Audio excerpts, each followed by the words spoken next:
It is Christmas Eve. The melody of a Christmas carol fills the still night in a village in Europe.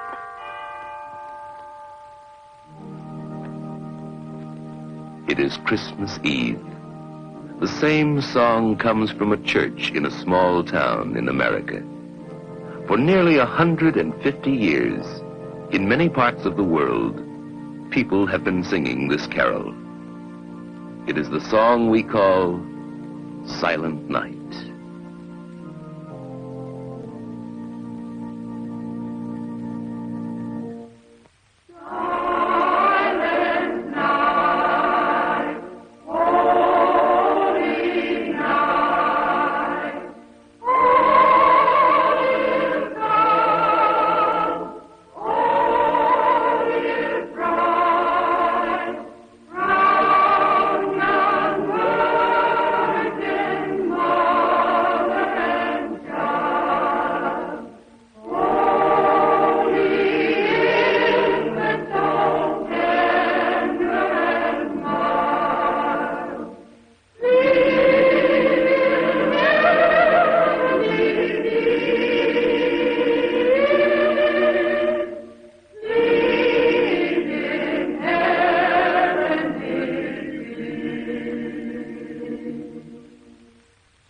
Who wrote this beloved song? Where did it come from? For the answer, we must go to Europe. It was here, in Austria, in the little village of Oberndorf, that the song was written. If we should go there today, we'd find the town of Oberndorf in the province of Salzburg. Here, we can trace the history of the song. Not far from the church of St. Nicola, in the village, is a chapel built by the people of Oberndorf. Inside the chapel, the story of Silent Night is told in two portraits of stained glass. One is of Father Moore, the village priest who wrote the words of the song. His friend was Franz Gruber, the teacher and choir master who composed the music of Silent Night.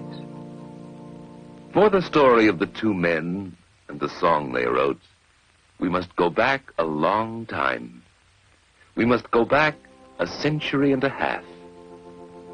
It is the year 1818, in the holiday season, the Christmas season. In the village, it is the time of age-old Christmas customs. Groups of girls are visiting each house, carrying with them a painting of Mary and Joseph. Boys representing the shepherds of Bethlehem come to the houses caroling. They are collecting gifts of food for the poor. The story they tell in song is one that never loses interest, for it is the story of the first Christmas. And the same story will be told again in the Christmas Eve service in the church. But on this afternoon, the door of the church stands open, and all is still. Inside, the choir master, Franz Gruber, has discovered that the organ is broken. He will not be able to play, and Father Moore will have no music for his Christmas Eve service. And what would Christmas Eve be without music in the church? The problem was one for Father Moore, but he was not here. He had gone away to visit a family in a mountain cabin. As he walked along, his thoughts were on the preparations for the coming of Christmas. His path took him ever upward, along the snowy slopes. Above him was the forest, dark against the gleaming snow.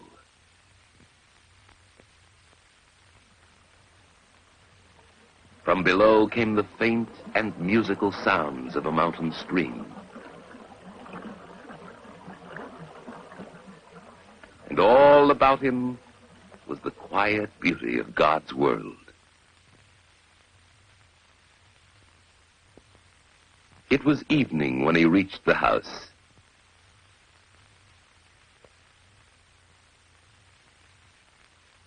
At the door, he received a warm and friendly welcome.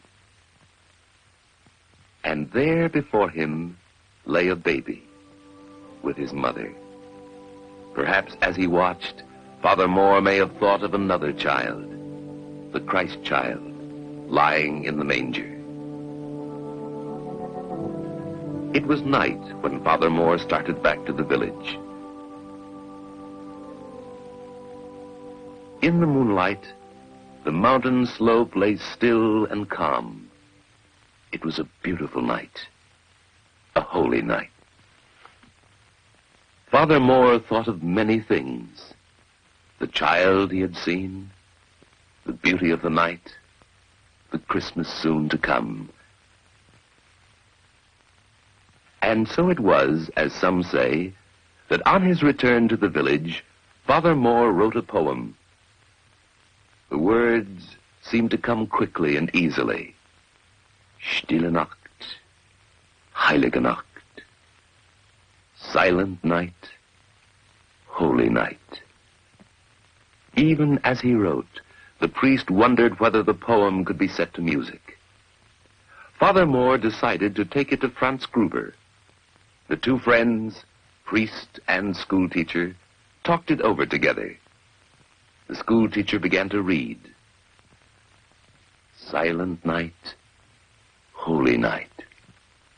Why, this was a poem that was meant for Christmas. Father Moore wondered, could the words be set to music? Of course, Franz Gruber would compose a melody. Perhaps they would have some music for their Christmas Eve service after all. The words themselves seemed to suggest the melody, a simple melody, one that Franz Gruber first played on his guitar.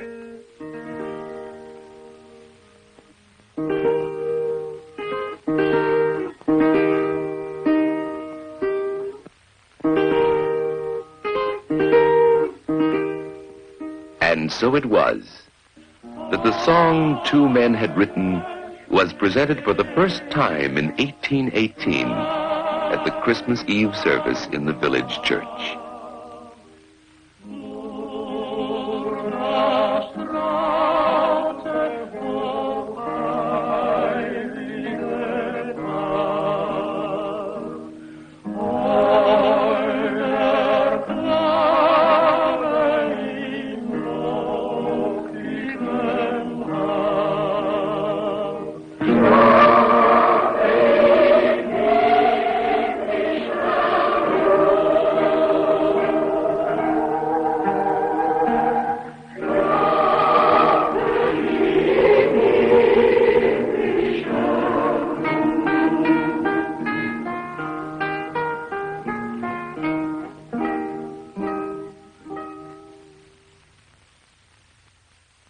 Christmas was over, and in the days that followed, no one outside the village knew about the song. With the first hint of spring, an organ mender from a village in the Tyrol came to Oberndorf. The children knew that at last someone had come to fix the broken organ in their church.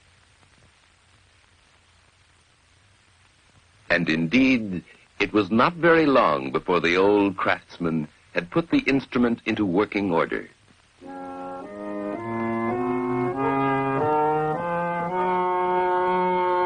Now, he said to the choir master, you try it.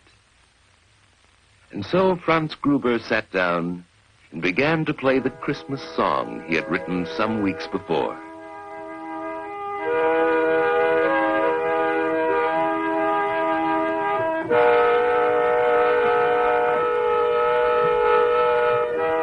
The organ mender listened and remembered.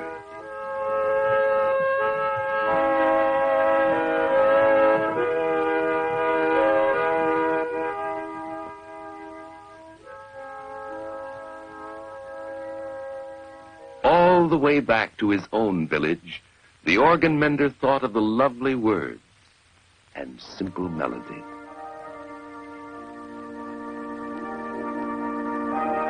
And when at last he reached the hill overlooking his own village, and some children came to meet him, he taught them the song he had learned.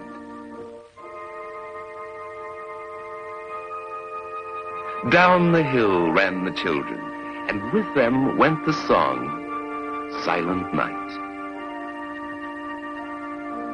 For some years, the song was known only in such villages, tucked away in the snug valleys of the Alps.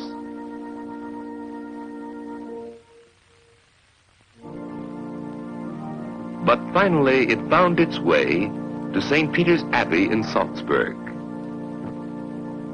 And from the city of Salzburg in Austria, the song was eventually carried to other places in Europe. To Paris,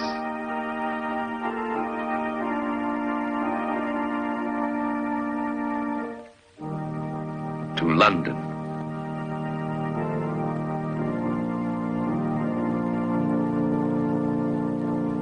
and then to places in America, to the cities, and to the small towns.